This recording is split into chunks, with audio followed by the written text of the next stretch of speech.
এই ব্যক্তি আল্লাহর কাজে বাধা সৃষ্টি করে, সে যেন জাহান্নামের পথে দ্রুত পা বাড়ায়। আল্লাহ আমাদের উপরে কল্যাণের বৃষ্টি বর্ষণ করো, আমিন। বৃষ্টি হয়েছে, আল্লাহর রহমত বর্ষিত হয়েছে, আলহামদুলিল্লাহ।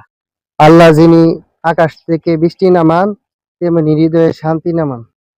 এই দিনে মানুষের মন নরম হয়। আসুন এই দিনে আমরা তওবা করে ফেলি, অবশ্যই আল্লাহ মাফ করবেন। মানুষ হাসে তোমার উপর। এত বিপদ আসলে কেমন হবে?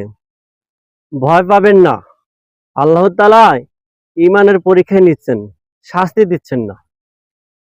এই ভাই, ভয় পেয়েছেন? ভয় পেয়েন না, আল্লাহ আমাদের সাথে আছেন।